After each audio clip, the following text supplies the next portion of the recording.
Um, I know in your syllabus we were supposed to have taken our exam day before yesterday.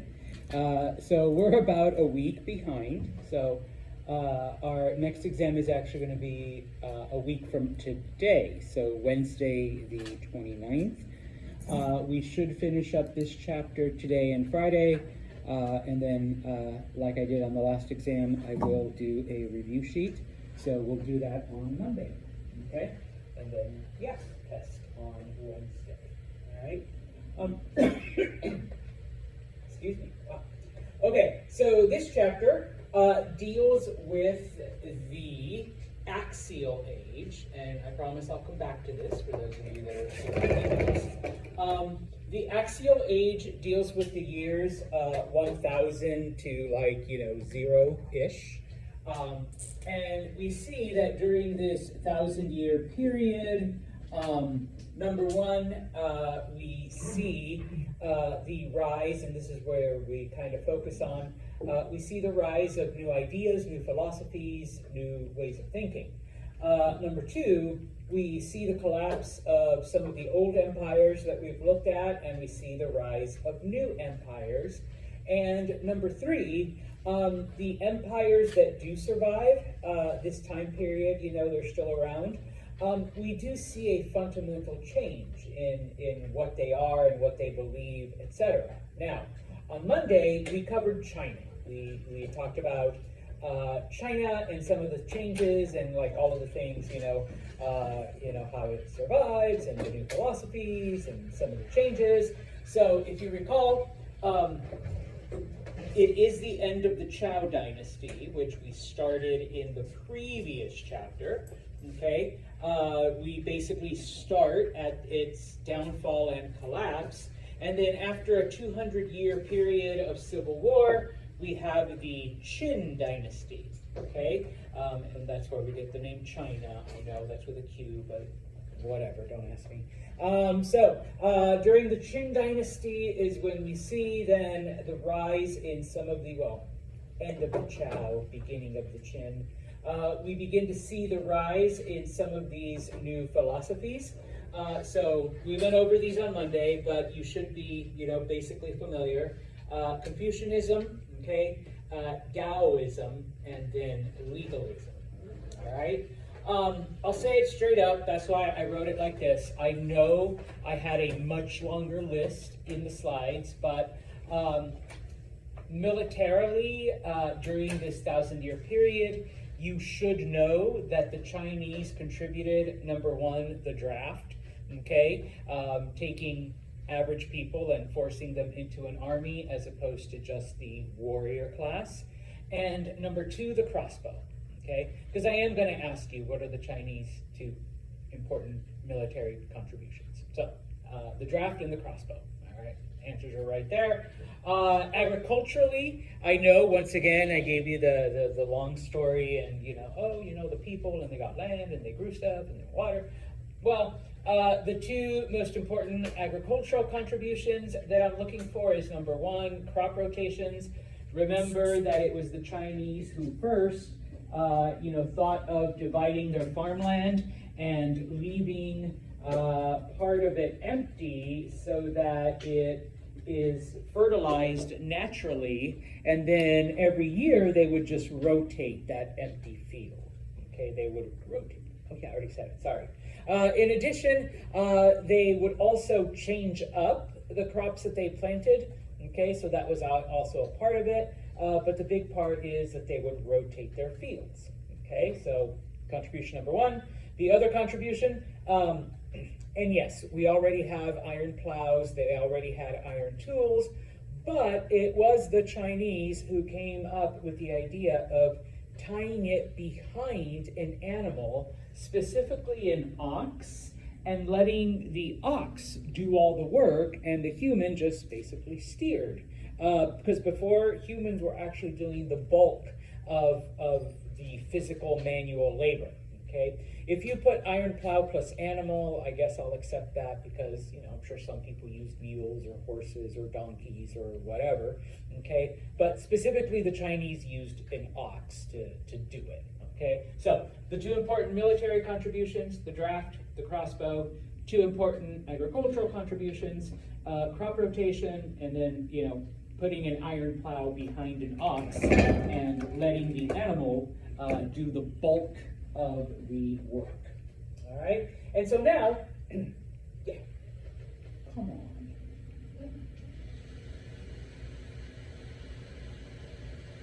I don't like that sound.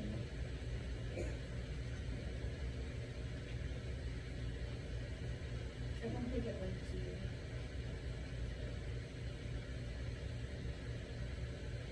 Okay.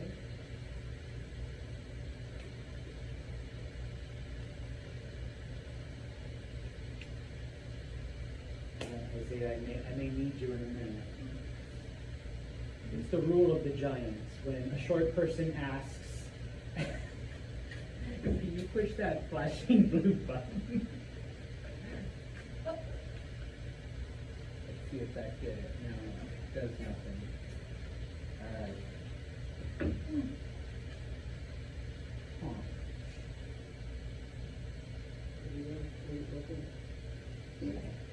I don't know. Here.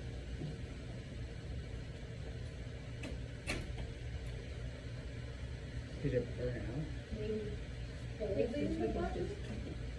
This week so far is just I know, this is like, not the best week to be on campus. Let me see if it's not on the display. Give me 2 minutes, feel free to check on the display.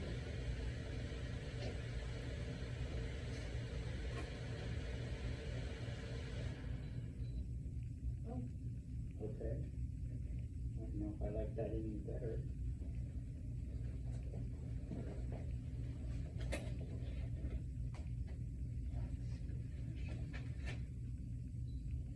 Oh, there it goes. Okay.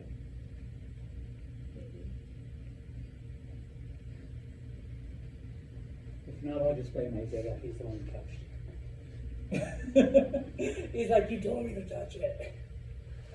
Oh, there we go. Okay. Thank you for your help. And I could grow like another 2 feet and be as tall as you. All right, so the next place we're looking at is India. Okay, now if you recall from the previous chapter, okay, and the previous chapter, so the last 2 chapters, you have Aryans who move into India. They mix with the local people and they create a whole new societies, whole new cultures, all of that stuff. And then in the last chapter, we talked about how the population in these areas continually increased. And so these people then had to migrate from their original area near the Indus River into the area near the Ganges River, and then eventually they begin to move south into what's called the Deccan Plateau or the Deccan Valley. Depends on which map you look at. Okay, I promise I'll come back, but Santos has maps. So here's the original settlements. As the population increases, here's the Ganges. They move into the Ganges, and then they migrate south. Okay, and so, all right, now, because as these cultures continually moved south, obviously they're moving away from the 2 major rivers in India, but that's okay, because the rest of India is pretty humid and rainy, and so because of the rain, they're still able to grow crops. They're still able to develop their own societies. Now, similar to the Greeks, okay, remember that all of these, shouldn't call them Aryan anymore, now they're Vedic, all of these Vedic people established themselves in new kingdoms, but they were all separate, okay? They did not unite at all. So even though they spoke the same language, they had the same culture, they believed in the same gods, they were all individual little kingdoms, all separate little kingdoms. And over each kingdom, you don't really need to know this, but I kind of like the word, All right, they didn't call their king king, they called their king a Raja. Okay, so they were all ruled over by Rajas. All right, now as they continually spread, okay, so they spread down south, we begin to see a few changes. Okay, we see these new states, and I'm purposely changing my term to states because while some of them are still monarchies, some of them are still kingdoms and have a king, a Raja at their head, some of them begin to form into oligarchies. Okay? So they're no longer choosing a king. An oligarchy is a government that's ruled over by a small group of people. Okay? Now, that group could be as small as 2. Okay?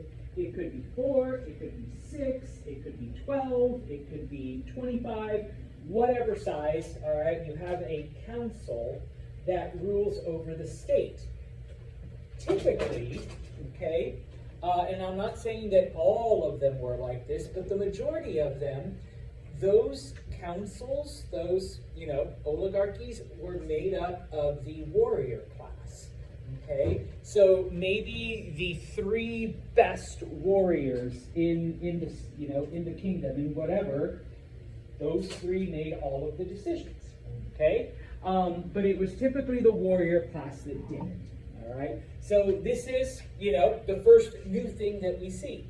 Okay, because the Greeks are doing it, but they do it a little later. But for the first time in history, people are choosing not to have kings. Okay, oh, the gods chose you, blah, blah, blah, whatever. Okay, now it's like, okay, those 4 are the best warriors, so obviously they must be the smartest and the strongest, so we'll let them make all the decisions, okay, for everybody else.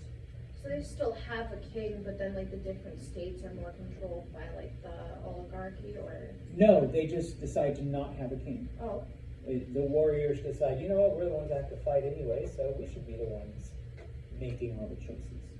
So, kind of makes sense, okay? Now, going back to that though, kind of sort of, even in those oligarchies, they still maintained those 4 social classes. So if you recall, and once again, I literally copied and pasted myself. This is like the 4th or 5th time.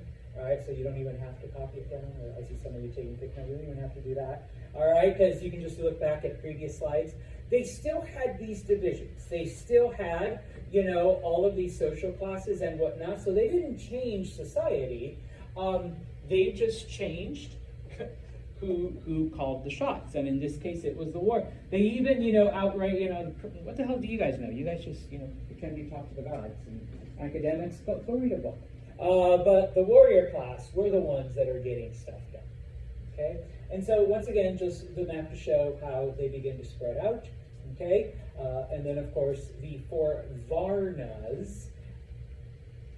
You don't need to know the individual makeup, but you do need to know the word Varna. That Varna was one of the social classes. Because, okay, remember that to move from one social class to another, what did you have to do? Whoever said that? Yes, die. You had to die and reincarnate into the next class. All right? It wasn't like, you could just marry your way up or make a lot of money. And no, you had to die and be reborn into a different class. Okay?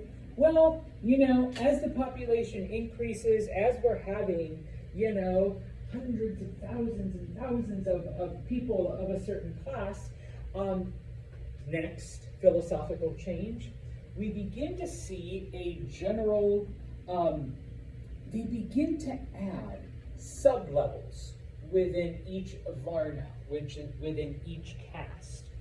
These sub-levels are known as jati, okay? Because once again, you start at the lowest, you're the manual laborer, you die, you reincarnate into a farmer, you die, you reincarnate into a blacksmith, you die, you reincarnate as a warrior, So you're moving up, supposedly, according to the belief.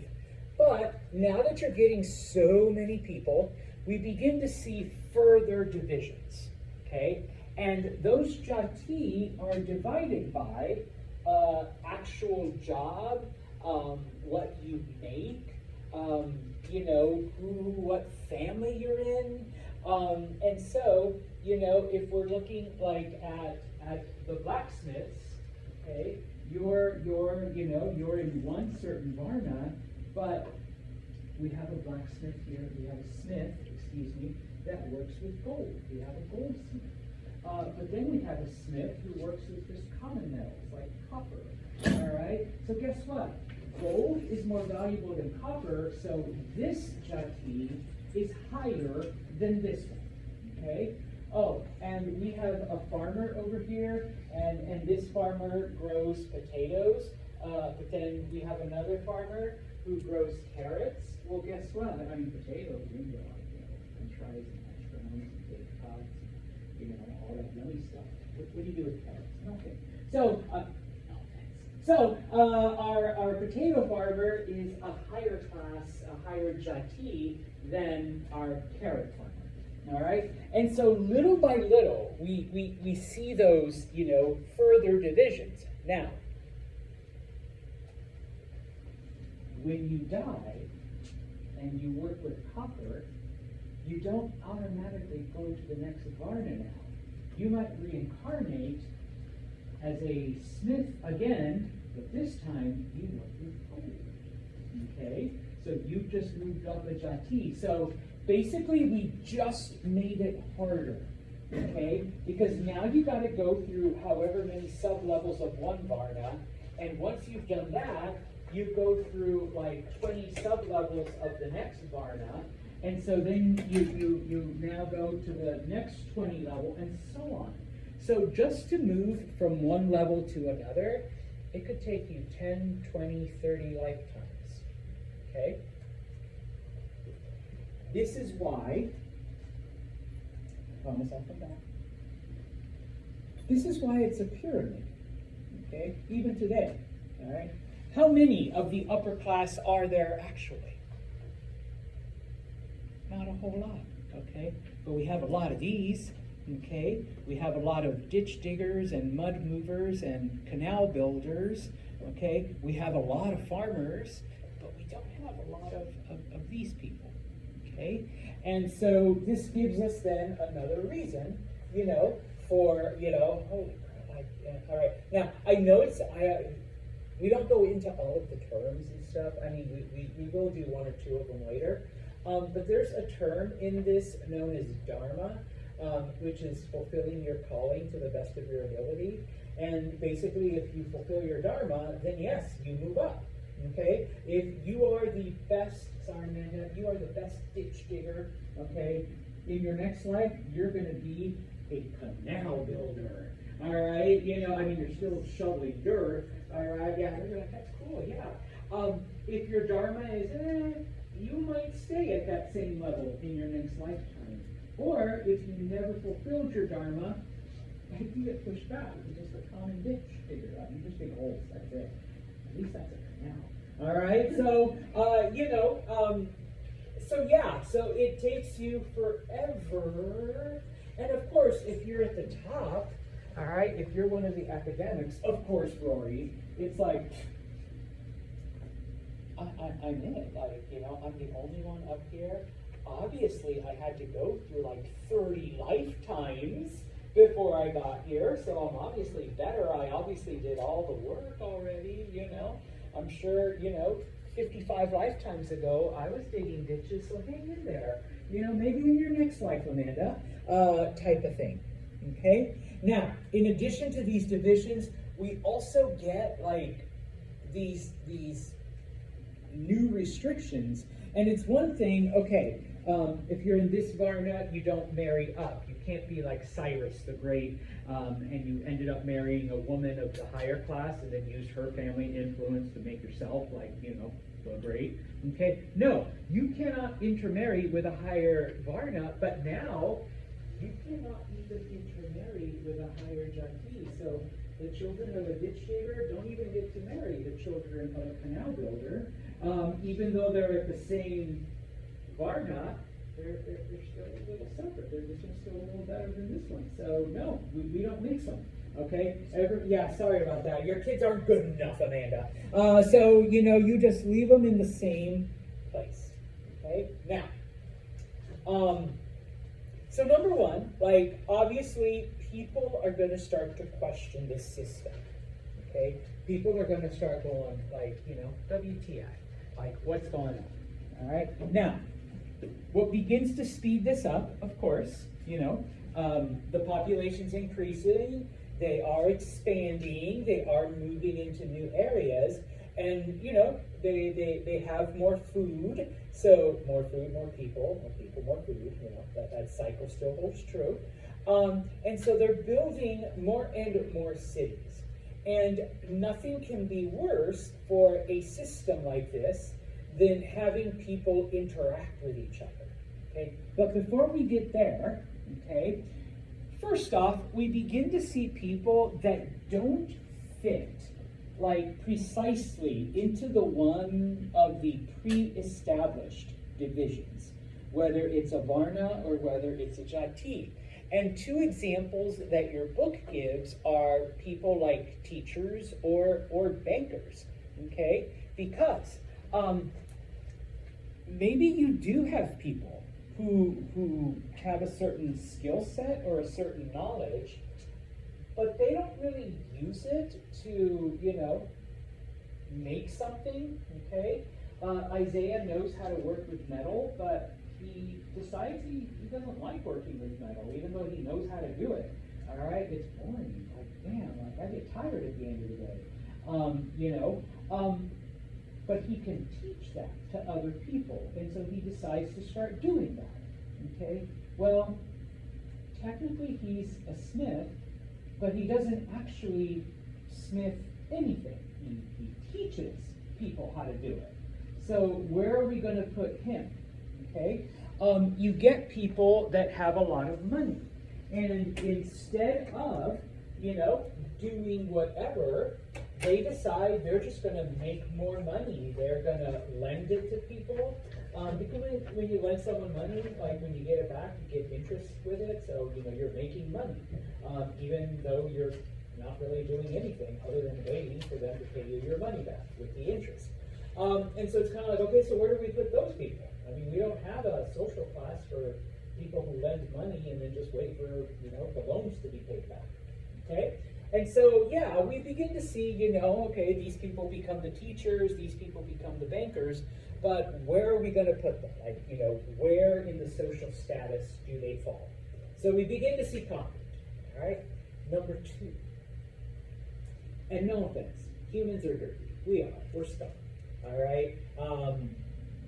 As more and more people are living, in close proximity, you get more and more garbage.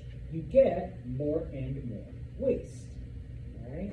Now, instead of, going to the people, teaching the people, and saying, hey, you guys, you really should clean up after yourselves. Like, there's a recycle bin right there. There's a garbage can outside. Just pick up your stuff, whatever. Okay? What Indian society does 3,000 years ago is, hey, how about if we come up with a new social class that is dedicated strictly as the garbage and street cleaners? That's it. Okay? So, we add a new social. But of course, we're not going to put them anywhere except at the bottom. Because garbage is dirty, and cleaning the streets is dirty. So obviously you are at the bottom of the bottom, the low of the low, okay? And once again, I know y'all are writing, but, okay? And if for whatever reason you were like, Sanchez, you keep saying 4, but your picture that you stole off of Google has 5. Yes, this is the new social class. And notice it is at the bottom. It is below the people who were made out of, Purusha's feet. So even below the feet, okay? They're known as the Dalits, and it depends on which class you took and who did the translation. When I was your age, I learned the term pariah. Like that social group was called the pariahs.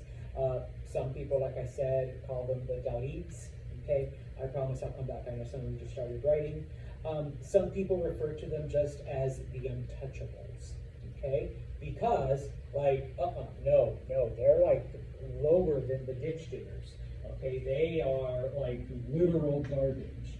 Okay, you don't touch them, you don't go near them, you don't talk to them, you don't associate with them. You can kick them, you can spit on them because that's what they do. They collect the garbage. Okay, so yeah, all right. We have a new social class, a new Varna. Just FYI, if you've ever heard of Mother Teresa and how she did charitable work in India, that's the people she worked with. She worked with the untouchables, okay? The ones that nobody else would go by or near, okay? In some of her writings and a couple other people that worked with her, they referred to them as the children of God, because only the gods would ever associate with them. Like everyone else, you know, no, you don't go near them, you don't touch them, you don't talk to them, you don't mix with them, you don't do anything. They are the lowest of the low. Okay, so you don't want to go there, type of thing. All right, so divisions amongst the Varnas and a new Varna that is the lowest of the low. All right, so now you have a city and you have all of these people mixing. Now, if you live out in the middle of nowhere, if you live out in the country and you're a farmer, you just live on your farm and you interact with your family and you interact with other farmers. But once you get people in the cities, okay, you begin to see how different people have different things. And, you know, you come to realize that as, let's say, a canal builder, there's a lot of shit they make you put up with that one of our academics or one of our warriors don't. And that really doesn't seem fair. And you're telling me that I have to do this because if I don't, when I die, I'm not going to move up a social class. Before I get to where, like, Rory the academic is, I have to live at least 50 lifetimes. And what the hell, most of those lives are pretty miserable, okay? So, the people at the bottom obviously begin to question. Like, you know, like, what the hell? Who the hell came up with this anyways? Okay, type of thing. Obviously, the people at the top are like, no, you can't question the system. I mean, you know, plus, I mean, I already lived my 50 lifetimes to get to this point. And it's kind of like, prove it. How do I know what your 50 lifetimes were all about? You know? And so, okay, people begin to question the whole thing. And so the priests begin to panic.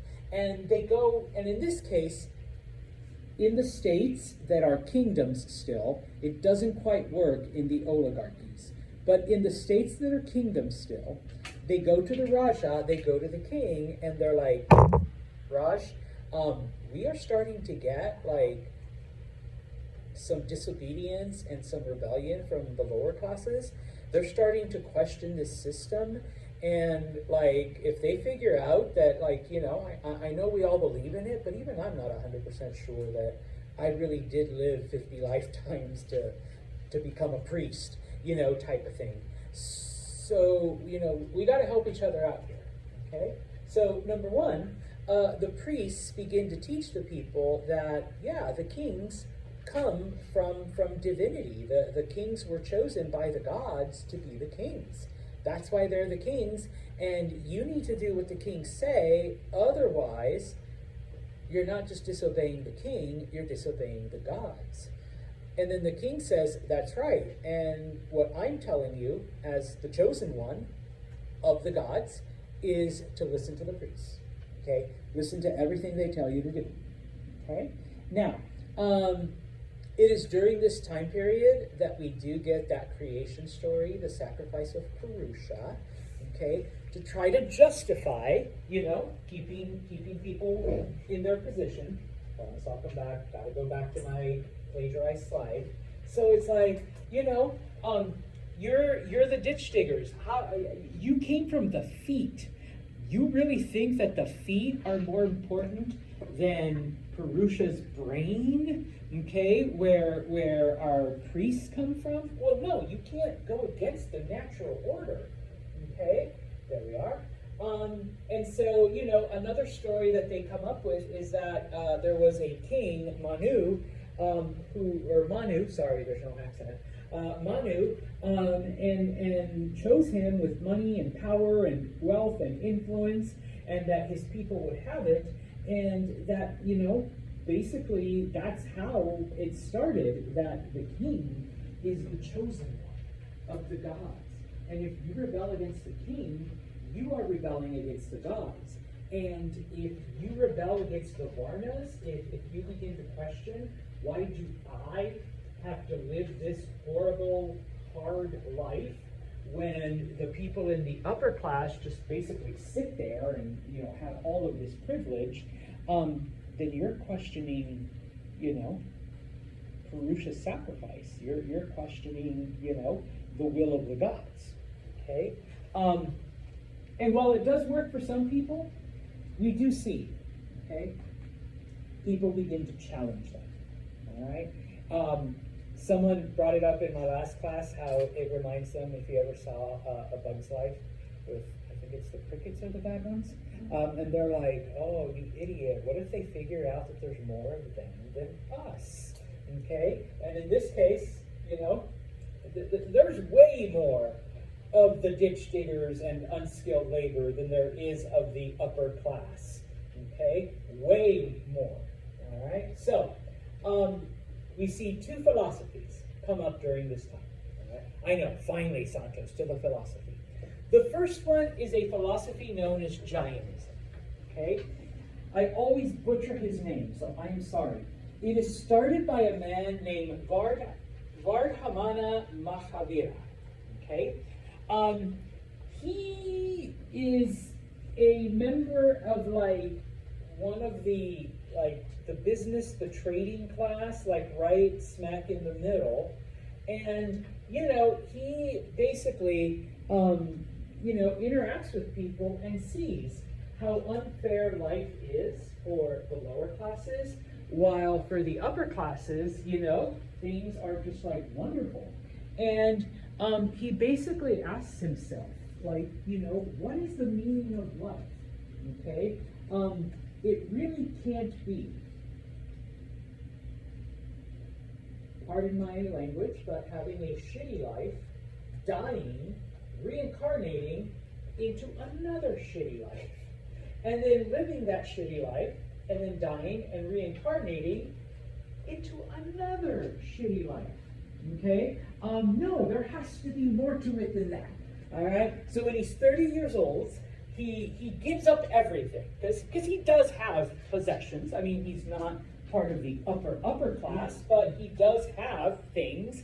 He gives up all of his possessions, and when you choose a life of poverty, it's known as asceticism, or that you're an ascetic, where you basically just give up, no treasure, no fancy stuff, not even nice clothes. And he wanders around India searching for the meaning of life. Okay? Now, in his travels, he comes up with a couple things. And this is the concept of Jainism. Number one, you basically have to suffer in this life to purify your soul. All right? And just FYI, there are a lot of religions and a lot of spiritual movements who feel that pain and suffering and neglect are good for you, okay? Because they purify you, they cleanse you, and they bring you closer to God or the gods or the magic turtle or the great pumpkin, whatever you believe in, okay? That supposedly your soul, because you have to rely more on the divine, by neglecting the physical. And so that was his thing. Give up everything. Give up all pleasures, and your soul will be pure. Okay? If you're able to do that, if you're able to purify your soul, right here, okay, you will achieve a state of permanent bliss. Okay? You will stop the cycle of life, death, rebirth. Life, death, rebirth. Life, death, rebirth. Because remember, for most people, it's a horrible life. Okay? So you will stop that and you will achieve bliss. Okay? He didn't have a name for it. That comes with the next philosophy. Okay? Like people add to it. But one of the other things that he also comes up with is the concept of ahimsa. Okay? We should have respect for all life. Okay? So I gotta be good, to my fellow humans. I gotta be peaceful and charitable and all of that, to fellow people. But he meant all life. Okay? I know there's some of you that when you see a spider, your first instinct is to take a shoe and smash it. Okay? If you believe in ahimsa, you go, okay, do this. All right, hey, open the window. Open the window and, hi, spider, go live a happy spider life. Meet a girl spider, a spider baby, blah, blah, blah. Okay, make always that kind of smash. All right, but ahimsa, it's like you harm nothing. Okay, all life is precious, which means, bless you, which means, what type of diet are you living? Vegetarian, yeah, you're not killing any animals, you're not taking anything from them, you're respecting their life, okay? Is it plain also life? Well, not in that same sense, okay? Now, if you don't, so, give up everything, because suffering is good, and no meat, and don't kill anything, like literally nothing. You'll attain this state. Otherwise, you're going to keep doing the whole death, rebirth, death, rebirth, death, rebirth. And remember that for most of you, it's a shitty life. Okay? Very few of you are actually going to be at the good part. All right? Now, the next one, Buddhism. All right? I just always preface this by saying, I'm not an expert in Buddhism. Like, I know some of the fundamentals, so I don't mean to offend anyone who is Buddhist. But also be aware that all spiritual movements, like all religious movements, have gone through changes over time. And, you have different groups that practice different aspects. You have certain changes that have happened when these ideas come into contact with other cultures, not the culture that founded them. And so we see these kind of changes in Buddhism, in Christianity, in Islam, in whatever belief you might have. It has changed over time slightly. It has adapted to certain situations. And so this is the basic form of Buddhism, which in many cases is different from the Buddhism that a lot of people practice today. All right? So, Buddhism is started by a man named Siddhartha Gautama. Okay? He eventually becomes the Buddha. All right? He is from the warrior class. He's actually born in one of, I thought I wrote it, sorry. He's actually born in one of the kingdoms that's an oligarchy, where the warriors are the ones that, rule over the state. And his family is actually pretty important, all right? They're a pretty important part of the government, not just as warriors, but as the ones who are part of this council, okay? So basically he grew up in a very privileged and sheltered life. He never left the family compound. He was raised inside this compound, and he never got a taste of the outside world. Until one day as a teenager, he manages to sneak out, all right?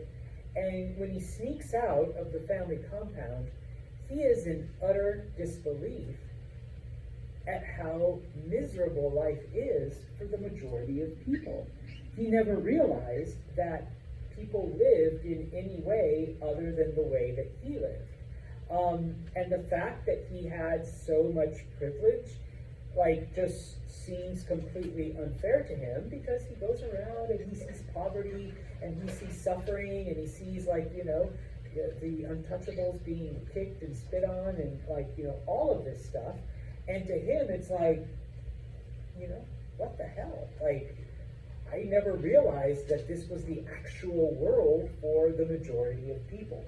So, when he turns 29 years old, he, similar to Mahavira, he gives up everything, you know, all of his family wealth, all of his privilege, and begins to wander around India searching for the meaning of life, okay? Because, once again, similar to Mahavira, he's like, our existence has to be more than just life, dying, rebirth. Life, dying, rebirth. Because for like 90% of the people, it's a horrible life. It's a shitty existence. And you're going to do that over and over and over again? It's like, no, there has to be more to it than just suffering through multiple lifetimes, hoping that someday you reach a Varna that doesn't have to suffer anymore. Okay? So, these are the answers he's looking for. All right? He wanders India for 6 years. One day, he is at the edge of the Ganges River, and he's just sitting there, and it dawns on him. Okay? It just kind of comes to him in a flash. Now, a similar idea, except in Buddhism, you don't just achieve eternal bliss, you actually become one with the universe. He calls that nirvana. Okay? Now, oh God, you guys are all literal babies. When I was your age, Nirvana is a band. Okay? They play grunge music. If you guys listen to the classic rock station now, they play Nirvana. So yes, it's the name of a group. Huh? Okay, there you go. But see, to me, it was just regular music. Now it's, you know, all right. But I was literally, I was like 19, 20 years old when Nirvana was big. But anyways, so not the band, but the idea, Nirvana, that you become one with the universe and thereby achieve eternal happiness. And you can do it by balancing your desires and the things that you have, okay? So you don't have to give up you don't have to give up all your things the way Jainism wants you to, okay? You can keep some of your stuff. You don't have to deny yourself pleasure, okay? You can, you just have to find a way to kind of, you know, not be an ass about it, you know, like type of thing, not to be arrogant, not to be like, you know, cruel to others, okay? And so, he comes up with a system, all right? And it's known as the Four Noble Truths, okay? Number one, life sucks. Life is suffering. You're going to suffer. The sooner you accept that, now we're on the way, okay? You are going to suffer in this life, all right? Number two, the reason why you suffer is because of desires. You want things that you can't have. You want things that aren't yours, okay? And it is those wants that make you suffer, okay? Because, you know, you're miserable because you don't have it and somebody else does, all right? Number three. So obviously, if you do not want to suffer in this life, you have to find a way to get rid of those desires, all right? Now, obviously, that's the hard part, and that's the part that takes the longest, okay? How do you get rid of those desires? Well, there's another thing called the Eightfold Path, all right? I only put 3 of them there. You have to search for wisdom, okay? You know, if you educate yourself, you know, you become more aware. Ethical behavior, you have to be good to others. You have to be charitable. You have to be, like, you know, generous. Mental discipline, this is where the whole, like, mind over matter, mind over body, spirit over flesh. You need to be able to control yourself and control your appetites. Some of the other ones are like you have to have the right thoughts. You have to have you have to think good things. You have to have the right profession. Just because you were born into a certain social class, that's obviously not going to make you happy. You need to find the work, that brings you joy, that brings you happiness. And then, you won't have desires, because you'll have everything you need, type of thing. And so there's like a bunch of like little things. And of course, Siddhartha is like, this does not take a week. This does not take 6 months. It doesn't take 6 years. It takes your whole life. Maybe 2 lifetimes. Maybe 3 lifetimes. Maybe 10 lifetimes. But when you achieve that elimination of desire, okay, you exit this whole life, death, rebirth, life, death, rebirth, and you enter nirvana and you become one with the universe. And you think it. Okay? You don't necessarily need to get to the highest level. Okay? You could be a happy blacksmith. Alright? But once you've eliminated your desires, once you've made peace with your existence, and then when you die, you don't reincarnate, you become one with the universe. Alright? Believe it or not, alright, Siddhartha, or the Buddha, gained lots of followers because it's actually, I know it takes a long time to achieve, but it's actually pretty simple. And you don't have to give up all your shit. Oh, and you can still eat a cheeseburger. Well, or whatever the equivalent was back then, 2,000 years ago. Alright, you can still eat meat. Okay? And so a lot of people follow it. Okay, now, just to finish up, even though Buddhism started in India, today there's not a lot of Buddhists there. Hinduism is the predominant religion. We'll talk about where that comes from and why it replaces Buddhism. Okay, but just know that Buddhism does undergo changes, and but this is like Buddhism at its most basic. Okay, the very basic form. All right. If any of you walked in late, just a reminder, our next exam will be a week from today. All righty. Next class, we will talk about the Greeks.